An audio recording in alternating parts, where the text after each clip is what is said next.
Secluded in Rehoboth, Biden stews at allies pressured to drop out of the race. He doesn't want to, but they need to change, obviously. Sick with COVID and abandoned by his allies, President Joe Biden has been fuming at his Delaware beach house, increasingly resentful about what he sees as an orchestrated campaign to drive him out of the race, and bitter towards some of those he once considered close, including his one time running mate, Barack Obama. Biden has been around politics long enough to assume that the leaks appearing in the media in recent days are being coordinated to raise the pressure on him to step aside, according to people close to him. He considers Representative Nancy Pelosi, the former House Speaker, the main instigator, but is irritated also at Obama himself as well, seeing him a puppet master behind the scenes.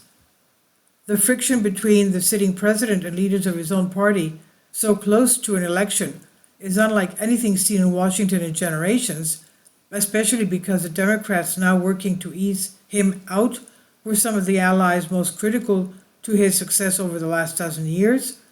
It was Obama who elevated Biden from presidential, also ran to the vice presidency, setting him up to win the White House in 2020. And it was Pelosi and Chuck Schumer, the Senate Democratic leader, who pushed through his landmark legislative achievements. But several people close to Biden, who insisted on anonymity to discuss internal matters, describe an under-the-weather president coughing and hacking hundreds of miles from the corridors of power as his presidency meets its most perilous moment.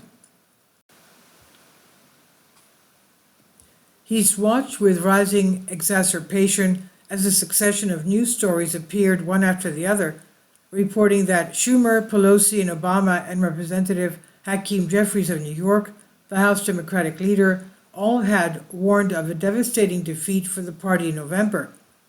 And he certainly noticed that whether Mr. Obama nor from President Bill Clinton had done much to help him in recent days, even as their own former aides publicly led the way in calling on him to withdraw in what were interpreted rightly or wrongly as messages from the former president's camps.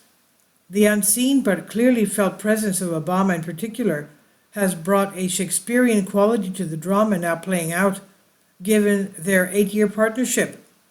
While Biden and his team publicly insist that he is staying in the race, privately people close to him have said that he is increasingly accepting that he may not be able to, and some have begun discussing dates and venues for the possible announcement that he is stepping aside. One factor that may stretch out a decision: advisors believe that Biden would not want to do it before Prime Minister Benjamin Netanyahu of Israel visits Washington on Wednesday at the initiative of Republicans to address Congress, unwillingly to give the premier the satisfaction given their strained relationship lately over the Gaza war. Yet Biden bristles at pressure, and those pushing him risk getting his back up and prompting him to remain after all. Two people familiar with his thinking said that he had not changed his mind as of Friday afternoon, so he's not dropping out. In privately railing about Obama and Clinton, Biden had made clear that he finds it particularly rich, as two people close to the situation put it, that the two presidents who were architects of historic Democratic losses in the 1994 and 2010 midterm elections would be lecturing him about how to save the party after he presided over a better than expected midterm in 2020. Another person said Obama's suspected involvement has made it worse. We have to cauterize this wound right now, and the sooner we do it, the better, said Representative Gerald Connolly, Democrat Virginia, who has not publicly called for the president to step aside. He said the barrage of criticism must be difficult for Biden. I mean, to me, this is very painful. I think it just shows the cold calluses of politics. More congressional Democrats publicly calling on the president on Friday to pass the torch to another candidate to make one former President Donald Trump in the fall, to take on former President Trump in the fall, and among them were Senator Martin Henrich of New Mexico and at least 9 House Democrats, including Representative Zoe Lofgren, a close ally of Pelosi and her fellow Californian. The fact that Pelosi's allies have been coming out is seen as no coincidence at the president's vacation house in Rehoboth Beach, Delaware, when another of her allies, Representative Adam Schiff of California, spoke out earlier this week. A Biden administration official noted that it might be Schiff's lips moving, but it was Pelosi doing the speaking. And it has not just been her allies. Representative Seth Moulton, Democrat of Massachusetts, and a Pelosi rival, said Friday that Biden, a mentor and friend who had helped him get elected to the House in 2014, did not seem to recognize me, he said, when we met at the D-Day anniversary commemoration in France last month. Oh my. Of course, that can happen as anyone ages, but as I watched the disastrous debate a few weeks ago, I have to admit that what I saw in Normandy was part of a deeper problem, Mr. Moulton wrote in the Boston Globe, repeating his call for Biden to drop out. Biden pushed back on Friday with a statement vowing to continue the race. He says, "I look forward to getting back on the campaign trail next week to continue exposing the threat of Donald Trump's Project 2025 agenda while making the case for my own record and the vision that I have for America, one where we save our democracy, protect our rights and freedoms, and create opportunity for everyone," he said. The White House and the Biden campaign have denied that he is about to drop out. Absolutely, the president is in the race, Jennifer O'Malley Dillon, campaign chairwoman, said on MSNBC Morning Joe on Friday, one of the president's favorite shows and regular venue for Democrats speaking to other Democrats. You've heard him say that time and time again. She acknowledged, though, that the campaign has seen erosion. She says, I'm not here to say that it has not been a tough several weeks for the campaign. There's no doubt that it has been, and we've definitely seen some slippage in support, and it's been a small movement. She argued that polls show the race was hardened already before the debate, and so not that many voters have shifted since. The American people know that the president is older, she said. They see that. They know that before the debate. They know, yes, of course, we have a lot of work to do to make sure that we are reassuring the American people that, yes, he's old, but he can do the job and he can win.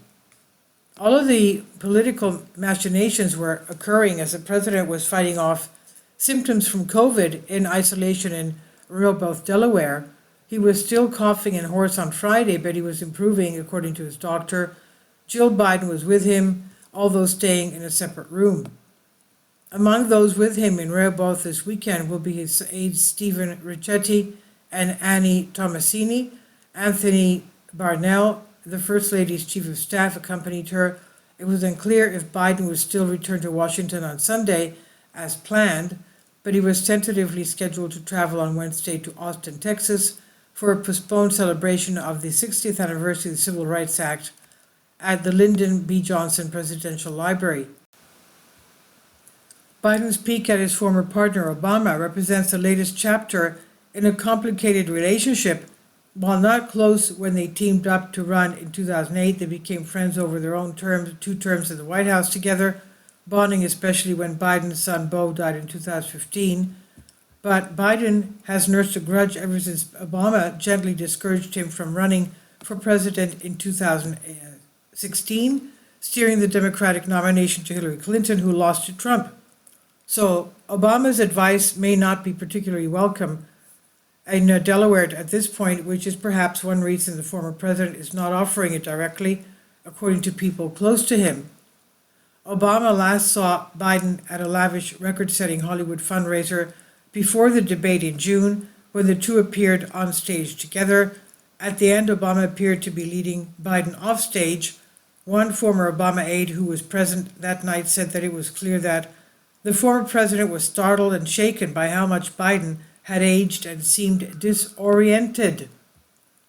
And this is from the New York Times. It's on DNYUZ. Please leave your comments. Thank you for your support. Support my Patreon account. The daily posts are 5 videos daily, and they are totally different from what I have on my YouTube channel. Thank you so much for your support and that you find all my content so interesting. You'll find the Patreon account details in the description box below.